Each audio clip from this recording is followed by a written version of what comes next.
I think what we were talking about was sort of how rational her arguments really were and how compelling they were to make you want to commit to being a vegetarian. And I think we had a little bit of disagreement on it, but for me personally, I really didn't find her arguments to be very compelling at all. But I wondered whether that was kind of the point. You don't find them compelling? I don't find them very compelling. And I had a lot of sort of criticism with some of the things she was saying, and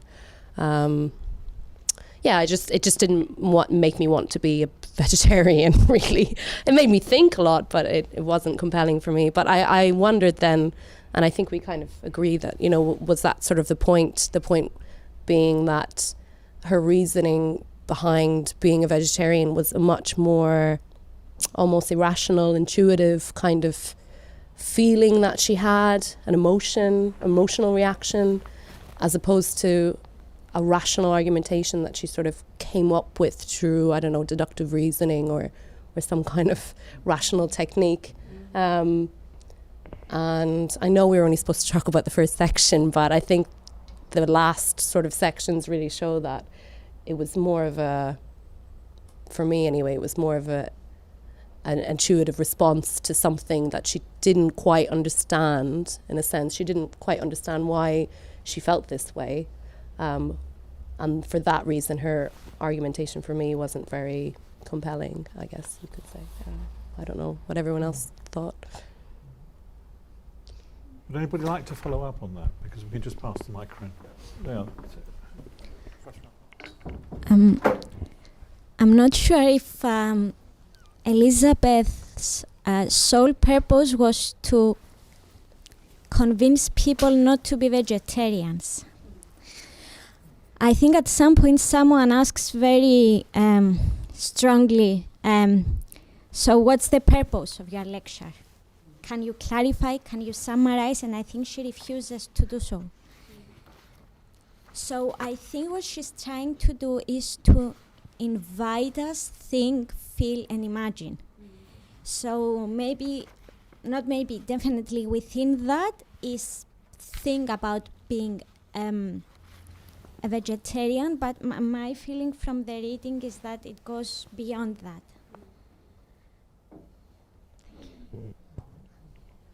I found Alison's point very interesting because I found it opposite. Yeah, I'm a vegetarian, and then I think it doesn't matter if I'm a vegetarian or not so much here, but it was very her speech, her idea was very you said confounding. No. You said it was. It wasn't compelling. Compelling. Yes. Yeah, it wasn't compelling, but it was compelling for me because yes, what I understood is that she is saying whether or not you eat meat or not is not the issue of ethics. Well, in the sense that the ethics which defines right or wrong, but it's something prior to or beyond it. So it's more about rightness to me or to her. So yes, so that makes quite much of sense to me. Well, it's not like again, it's not about right or wrong, but different feeling. Yeah. I think Costello wants to remove the block that the human rationality gives us, and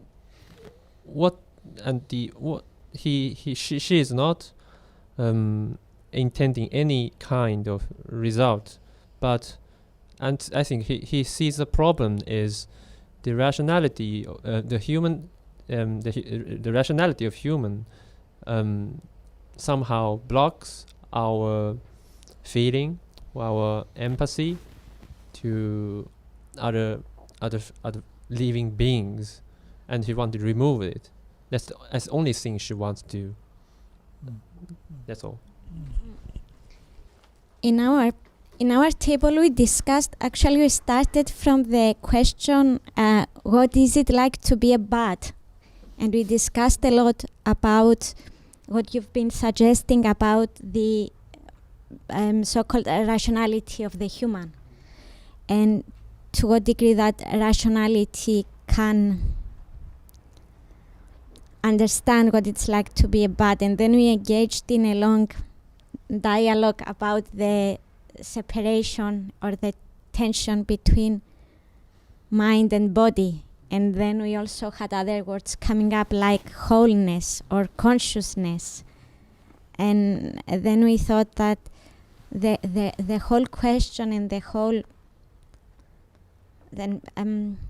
purpose, if there is a purpose in this text, is to raise the question of being, if I'm making any sense. Can you say what's meant by the question of being? Say a bit more about that. So we discussed what is it to be as a being for animals and for us, because we started by saying that first of all, as humans we have a difficulty in understanding the bad because it's two different experiences. Our perception is subjective, and our rationality, as Nagel himself says, is very limited in our resources. So the first thing we said was that our rationality does not actually help us to understand. And then we raised the question, can we understand? And if we can, how? How can we understand? I think most of you came to the lecture on Wednesday night, the philosophy seminar on Wednesday night, when the speaker was talking about Coetzee in relation to Nagel.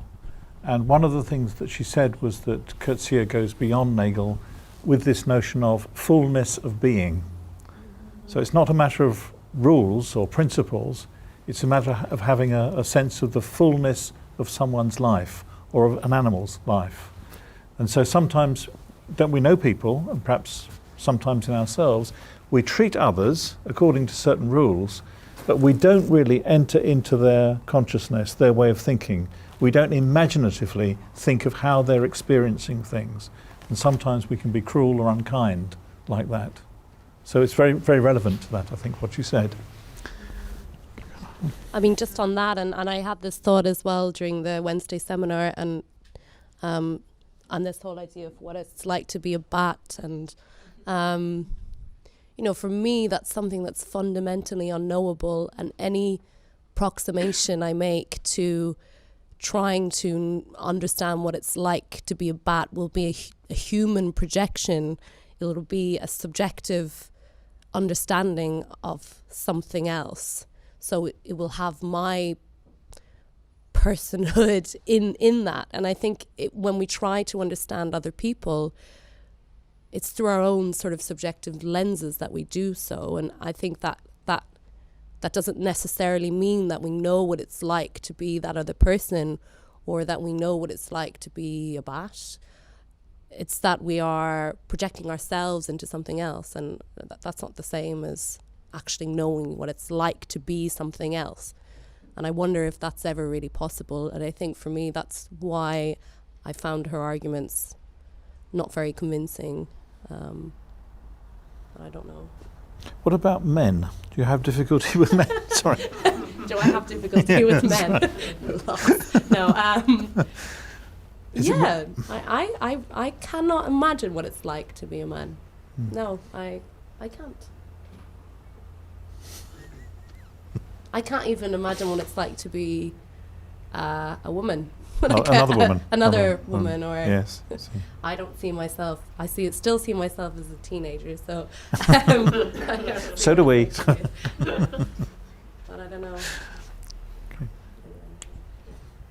Let me talk about the relationship between animal and human, because when I was a kid, I was taken to the London Zoo by my mother, and I was amazed how many animals are there. But the most surprising thing was there was a cage, and there was a words that this is the most dangerous animal in the world, and we can go inside the cage. And it was astonishing to me when I was kid. So I tried to find the cage yesterday, and I've been there, but I couldn't find it because it was so huge. But I had new discovery there because there was a group of small children, and the guide of the zoo was explaining about the camel. And he was saying like this, look at these wonderful creatures. And I was surprised to hear the word creature because we don't have the word creature in Japanese. It means that everything is created by God. And I think the word creature have double meaning. One is that we are created by God, so we have the equality, everyone has right. But on the other hand, it is only human that recognize that we are created. So it's a different, we are different from animals. So I realized the double meaning of creature. I was just thinking about the thing about reason and about the analysis that she says about animals, that animals don't have reason. And I think as human beings, I think reason is just understandable when we speak, when you communicate to the other, so you'll be able to reason to each other. And how do we know if to some extent the animals cannot reason as well? By the fact that they don't speak not in a way that we understand them. So I think she did not explore that much in terms of our language, how it would come about. She does do that in a way, doesn't she, by the Red Peter example? Are you aware of the Red Peter background to this, the Kafka story? Yes, yes. So is that not sort of exploring this relationship between the animal and the human? I think it's about this speech because here on page 121, Yes, when she talks about the fact that animals lacking reason cannot understand the universe. So I think she ties reason to understanding, and not in terms of communicating that. It doesn't say about so reason is make understandable when we were able to communicate to each other using language to do so. And I think she, at least in this passage, she was trying to lock that with understanding only, not in communicating. Do you think she's against reason or simply against a particular version of reason? I don't think that she's totally against reason, but I think there is something that is more than that. There are other things that you can do in terms of how we understand the others, not just from reason, but you can use other human features. That's not in terms of when she later she talks about how you can like more or less put ourselves in someone else's shoes. Yes. Yeah, and the way she speaks about the Jews as well, how people killed other people without having the ability to put themselves in the other that had the blood and the flesh and the ashes being consumed. Yes. So on page 132, there's a very good passage there. She says, too much of the way this is thought about is abstract. The horror is that the killers, the Nazis, the killers refused to think themselves into the place of their victims, as did everyone else. They said, it is they in those cattle trucks rattling past. I can't imagine myself there. So they didn't think that. And just relating to something I said in the morning, I've seen a documentary a while ago, I don't know if it was Hannah Arendt, in which one of the Nazi that killed loads of people, he was taken to court and he was questioned why he was killing all these people, and he said, I was following orders, superior orders, and I was doing what was legal. Yes, yes. And you referred to this earlier, didn't you? Didn't you refer to Hannah Arendt's writing? Yes, yeah. Yeah. So he was following rules, he was following reason in a sense. Exactly. So so maybe reason something that is common to humans, but something that you detach us from each other if you don't consider other human features apart from reason. But yeah, that's absolutely right. But there are two ways you can describe it, aren't there? One, you could say that this is a debased, a bad version of reason, It's become too abstract, too technical. So we need a better version of reason, which includes putting ourselves into the shoes of the other, as you said. Okay, thank you. What's also relevant to what Marinette's just said is the passage that you, Maria, quoted, more or less, when at the end of her speech, someone says to her, or perhaps it's at the dinner, are you saying we should stop experiments with animals, even benign psychological experiments? Can you clarify? And she says in response, or she thinks in response, clarify. He's not a crazy after all. His mother could do, this is the son, his mother could do with some clarity. But, sorry, I think I've muddled it slightly, but this is the bottom of page 134.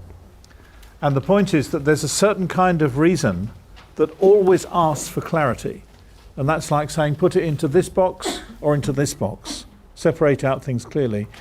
But as, of course, I was implying earlier on, very often we cannot separate things like that, and they shouldn't be separated, because if you separate them, you risk distorting them or limiting the ways in which you can think and respond. Okay. She says, in response to the man I've just referred to, page 135, line 7, I was hoping not to have to enunciate principles, his mother says. If principles are what you want to take away from this talk, I would have to respond, open your heart and listen to what your heart says. So when she says, open your heart, is that just a rational response? Is it just a woman's response? I think we still have the separation, that is that dualism between reason and emotions, like they being opposite to each other. And and reason being someone that's superior to emotions, because emotions can maybe drive us to uncertainties, and reason would give us the clarity to think more objectively about things. And maybe what she's proposing is to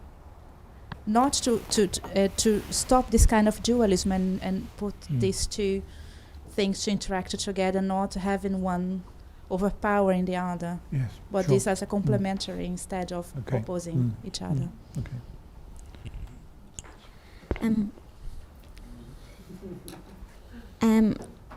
Here is another thought about the reason. If people are made up from reason and emotions, what about babies? Because babies respond to instincts, and especially the first few days or weeks of their lives cannot rationalize, I think. So are they persons? Are they whole persons? Are they half persons? Are they closer to animals rather than persons? So again, by us accepting that a human is made by reason and emotions, it leaves me wondering, what about the babies? Well, John McDowell, who contributed to the follow-up discussions of this text, John McDowell, the Pittsburgh philosopher, he refers to babies as in terms of mere animals that are becoming human. So that, in other words, they're like animals in terms of their behaviour. They cannot operate beyond that level. And he puts the emphasis on this entry into language around, well, between 1 and 2, I suppose, as being the crucial thing that changes them.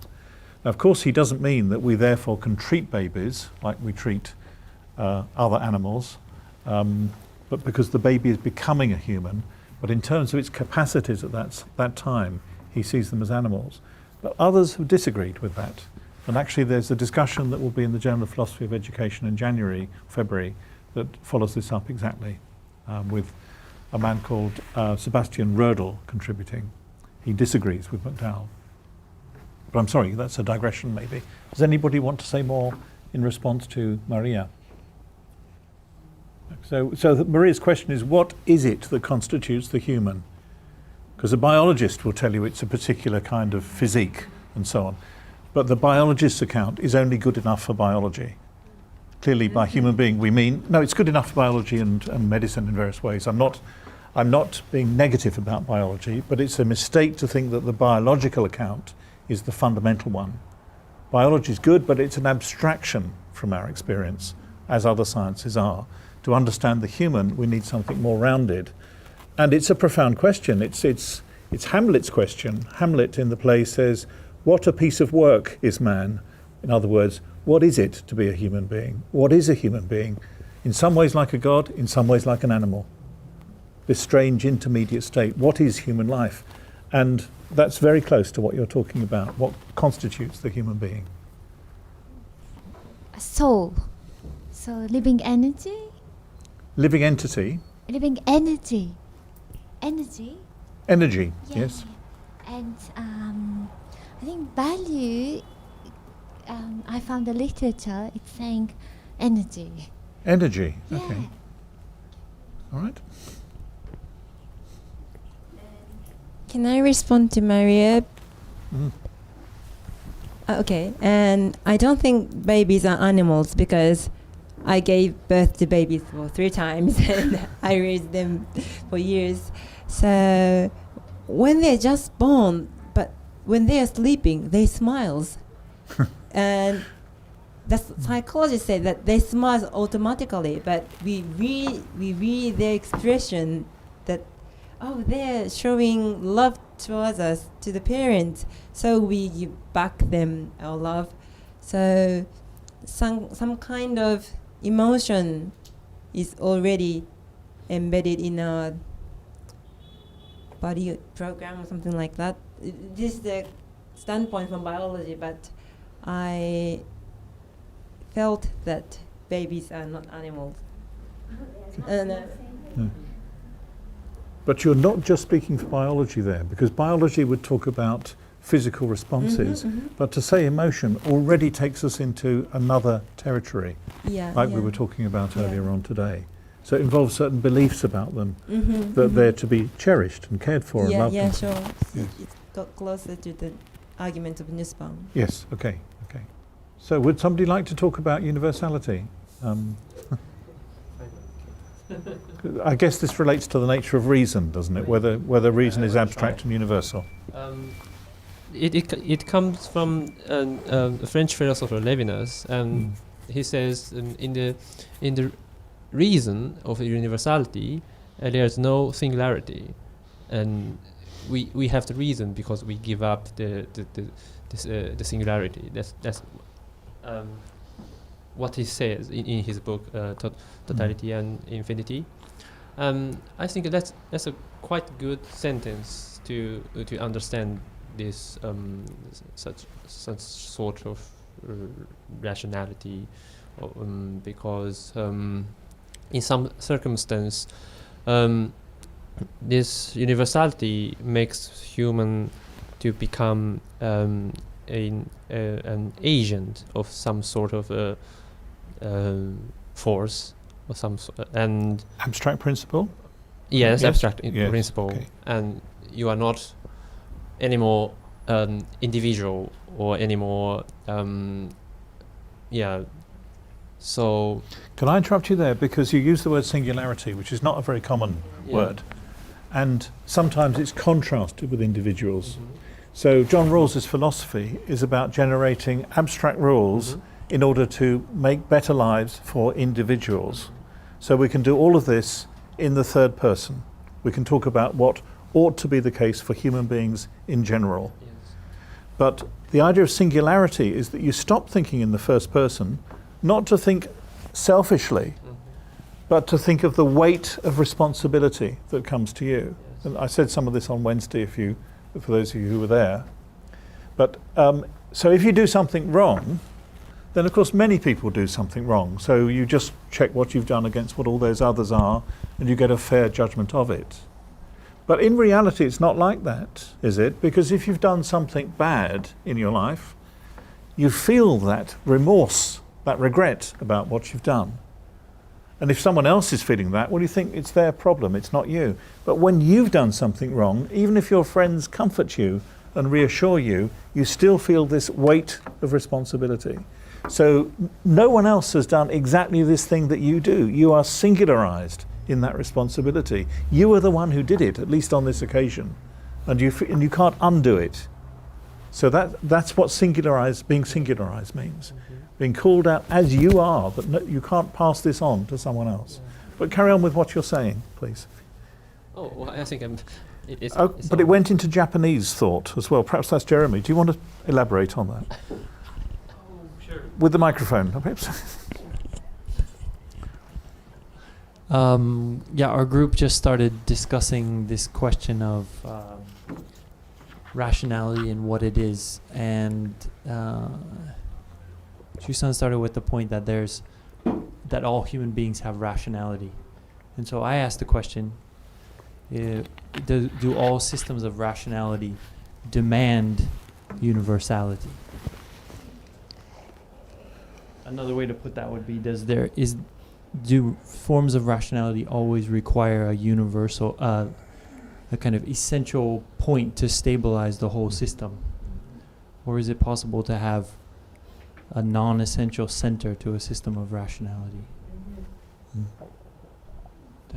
Can I say something there? If you go to Japan and go into a park, when you go into the gate, there's a little map, like there is in many parks here. If you go into a park here, there's a north-south orientation always. It's always put up that way. So the north-south orientation that we have, Eurocentric, but is related to an absolute principle. Whereas when you go into the park in Japan, it starts from wherever you are. So if you come in at the north end, then the north will be here and you have points going that way. If you come in the south end, the south will be here and go that way. And it's very, to me, it's quite disorienting when you first do that, but probably it's the other way around for those of you who are Japanese. But that I think is relevant to what you said, isn't it? Yeah. And I pose it a different way, whether Japanese rationality has the absolute point and the drive for universality. But I don't know if it's a good way to go, because some people will know the Japanese system, if there is such a thing. Yeah. Doesn't Watsuji's book, Fudo, doesn't that deal with this too? Yes. Could you give an example? Sorry, just because I'm finding it kind of, maybe because I'm so existentialist, but I don't know. But could you give an example? Is that really help me give an example? Putting you on the spot? Sorry. That the rules of what counts as rational are generated by the relationships rather than by an absolute point. That would be Japanese thought. I mean, if I have to say it, I would say Japanese thought. Okay. But if I had to say it a different way, I'd say that Western thought seems to place that universal axis point, like Paul said, at north-south, or let's say linear time, Newton. There's always some type of absolute that has to be in place, and then the whole system of rationality evolves out of it.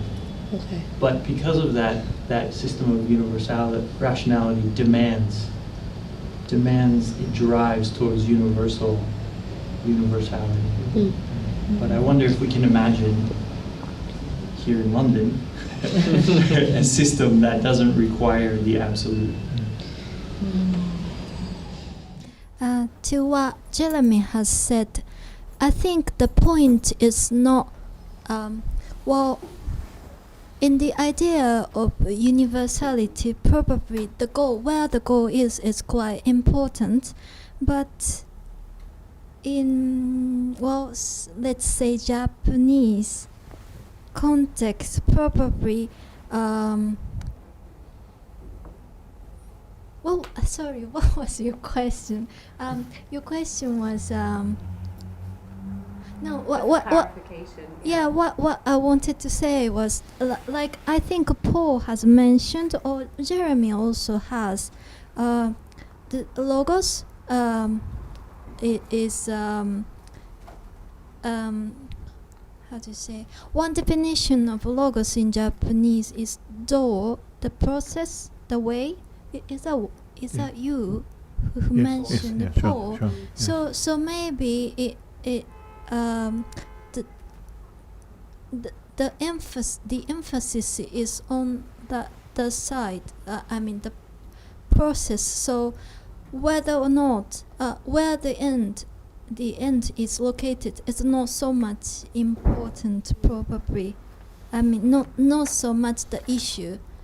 Whereas in Western philosophy, traditionally, or at least in ancient idea, there is always some goal, universal. Yes. I don't know if my... No, that's very helpful. Can I just suggest something too? That if you think about logos, then think about it in kind of Western contemporary terms, then one way to think about it is a kind of abstract grid that must be there. You know, a rigid logic that must underlie things. And that is exactly the way that philosophers such as Bertrand Russell started to think of things. Timothy Williamson was thinking like that the other week when he spoke to us. But another way to think of logos is also as the way, which is what Nami's been saying. So reason is not something static. Reason is tied to the word.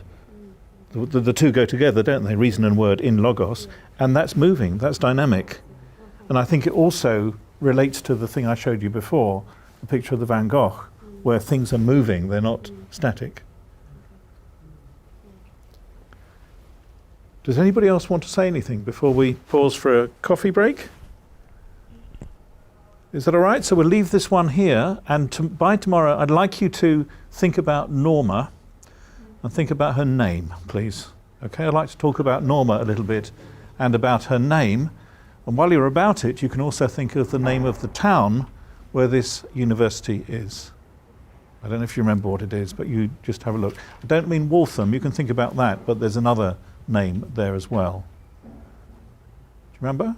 Appleton. So just think about that for tomorrow, okay?